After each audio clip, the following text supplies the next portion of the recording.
this identity crisis, because as a founder, the truth is you and the brand are one for a while. I think the franchisors that truly succeed are the ones that can separate themselves from their brand, from their baby, and say, I am not my brand and my brand is not me. Once you can, if and when you make that break, it's tough.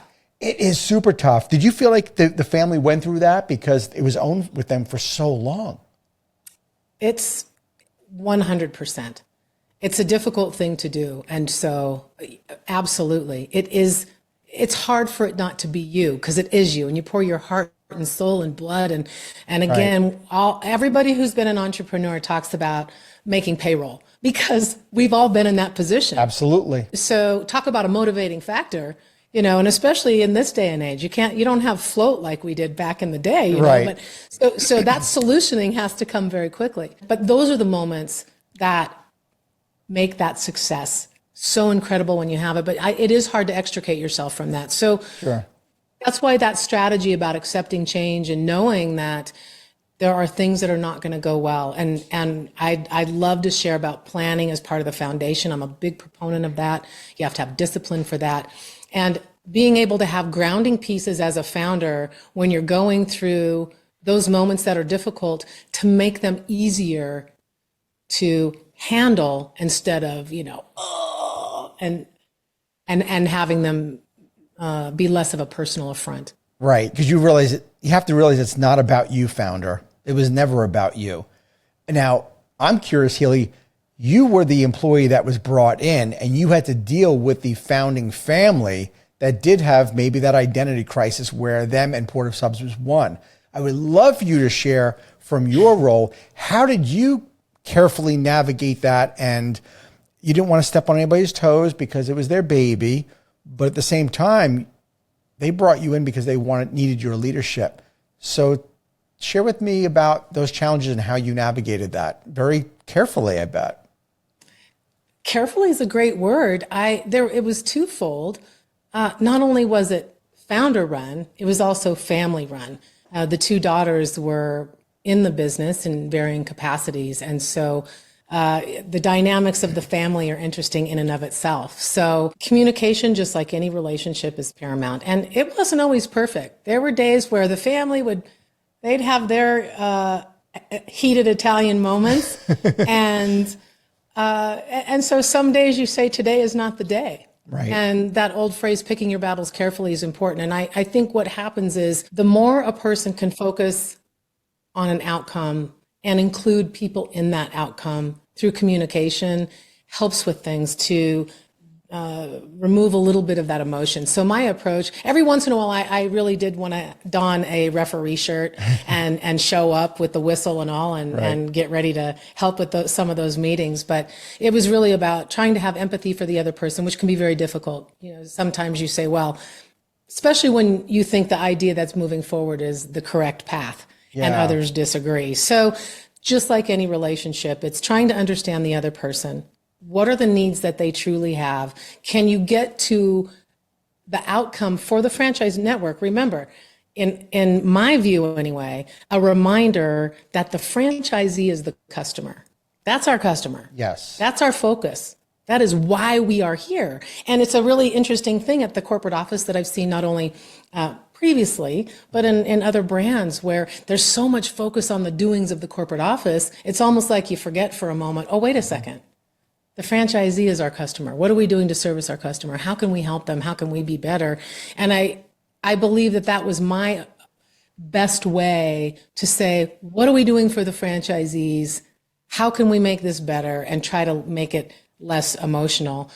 Fast forward 18 months and through this big culture change. And once again, it comes down to communication, regular communication, transparent communication, and the realization that, yes, do we share every single thing with our franchise network that we're doing at the corporate office? Of course not. Right. But being transparent about the decisions that are being made and the reasons why become a path for lessening the emotion a little bit and being a little more mechanical about fostering a culture of excellence. Sure. Yeah, I think as a leader, when we talk about transparency, it's having the franchise network understand the why. If they understand the why, first, maybe the decision is something that they can swallow a little bit easier.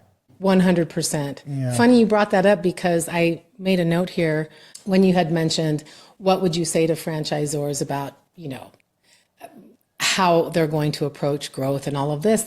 The franchisors have to understand their why also. For sure. Why as a brand and why personally. And that can be very challenging. You could ask 100 people, and I suspect that a huge percentage of those people would have to go to the next room for a minute with a piece of paper and say, I'll get back to you. So that also carries you through those moments of both triumph, which are awesome, and those hard moments that are going to come, and some of those days where you're like, holy moly, what am I doing? Yeah, I'm kind of reflecting on my own life here for a moment, my own career as you're talking, Healey.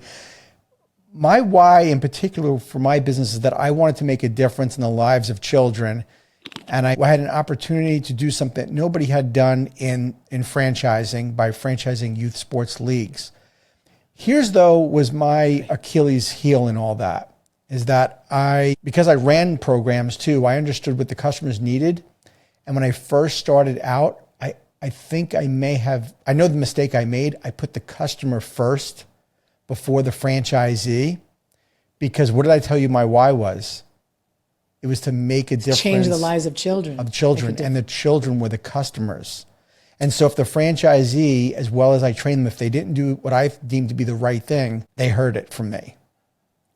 And it wasn't until I made that shift and I realized that if I take care of my franchisees, they always take care of the customers. But it was when I tried to go over their head. If a customer called the corporate office and complained, I always took care of the customer, and regardless of what the franchisee said early on. And I realized that was a mistake. And I hope founders that are watching or listening to this, if they're making the same mistake I had made early on, they realize there's a difference between your why and how you take care of your franchisees. Because if you want to change the lives of your customers, do that through your franchisees. Don't go over their heads or through them like I did, because I know I rammed some ideas down their throats because I knew it was the best for their brand. It was best for my brand, but it might not have been the best thing for them where they were at their stage of business. I love that conversation. I believe we've all done that because that's how you start. Our why in our organization is similar to yours. We're changing lives one sub at a time. And that applies to the customer, the franchise network, our corporate teams, what we're doing. And I like to always say positively change their lives as well. Sure. It's such a unique business to have a vehicle to literally change people's lives. But back to what you were saying, very easy to focus on the customer or the guest or the the youth, whatever your segment might be, because that's what we perceive to be our lifeblood. And it is. We still have to make sure we're maintaining that. But exactly what you said, that was a shift for us as well, to be able to say, okay, how do we take care of our guests in our restaurants or in your muffler shop or your service business or whatever kind of business you happen to have? How do you take care of that guest? But yes, I think it's a very important conversation that you have to empower your franchisees and work through your franchisees and remember that they are your customer. Then they will deliver that. And by the way, for many franchisors and founders, that feels less fun to a degree. Because you're giving up control. And you're giving up that connection of that, you wanted to be with the kids. You're like, I got this. Right. Get over here, all you kids, Right, you and saw so now the difference. You're putting yourself as a franchisor in an administrative role. Mm-hmm. Now, if it's important to you to have contact with your customers, whatever those customers may be, if that's an important piece for a founder, find other ways to do that. Join some of those community events, do those marketing pieces and openings and all of that, and find your joy that way. But when you're a franchisor, your franchisee is your customer, and it's an administrative role of leadership to lift your franchise network. And it's a great. I love how you put that on the table. It was the truth. It's what really happened. But more so, I think, also, Healey, what you're saying is that if a founder really loves that connection with the end user and the customer, then go out in the field more. Because if nothing else, your franchisees are going to love it when they see that you've taken the time to talk with them and you get a chance to, hang out with them and talk to their employees and talk to the customers, because it makes the franchisee feel special. One of my most special moments when I owned my business was that I took a trip finally out to Hawaii with my president of my company to visit our Hawaii franchise owner, who had been successful in many, many years. They always invited us to come out. And I always heard about the community out in Hawaii, on how close they were and how much they loved our brand. And when I got out there, I didn't realize how important our brand was to this community until I saw it for myself. But to your point, that is a great vehicle for a founder that is listening to this, that if you really do love being around your customer, go spend more time out there with your franchise owners then. They love that. It means something to them. It shows caring. And again, everybody wins, right? Founder gets to have all, again, you said you didn't know until you saw it. I did not. And what a great thing to say. And be in the field. The franchisees love it. And here's what I add. This is a sound bite from others, Adam Contos in particular, who's our interim CEO, who was the previous CEO of Remax, and he's got a leadership program that's very cool. So I take sheets from his playbook quite a bit. And one of them that's very cool is presence brings trust. Visibility and presence brings trust. And so, imagine you get to be out in the field. The franchisees are ecstatic. You get to touch your end customer. It's just everybody wins. It's a good vibe for sure. Yeah. Well, I want to, let's fast forward a little bit here, because I do want to talk about private equity, which is obviously very much involved in franchising more now than ever. I'd love for you to share what you could share. What was you think one of the determining factors for the family when they decided, I think it's time for an exit? What was that like, that time period? And what were some of the conversations?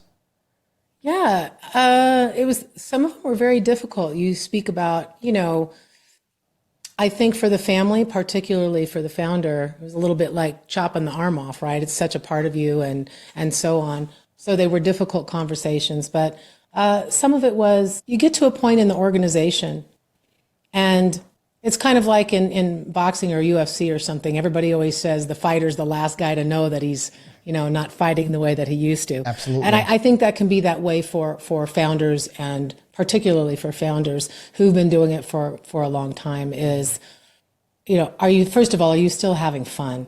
Let's face it. It's a lot of hard work. It is relentless focus, but it's supposed to be fun. Like, what are you doing if it's not fun? And I don't mean every minute. We spoke of that earlier, but at the end of the day, it's got to be fulfilling and it's got to be fun. So is it still fulfilling?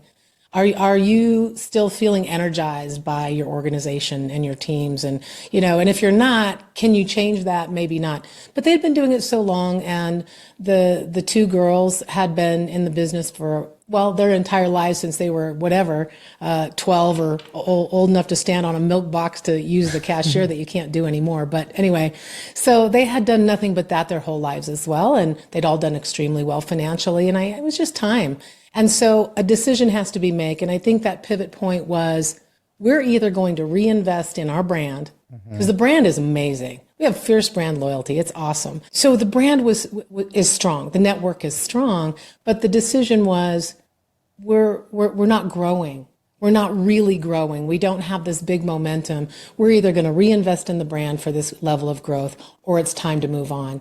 And I think that was really, if one could render it down to the bottom line, that was really it. And nobody in the family was so elated to go, you know what, let's rock this. Yeah. And I think for them, it was the perfect decision. It was a hard decision, but it was a mature decision, and I think it was the perfect decision. And they get to enjoy their lives and all the fruits of their labor in building this beautiful, strong brand, and enjoy it, because taking it to the next level, again, we're at 130 units and so on. Right. To go to that next level takes a completely different mentality and a completely different set of infrastructure.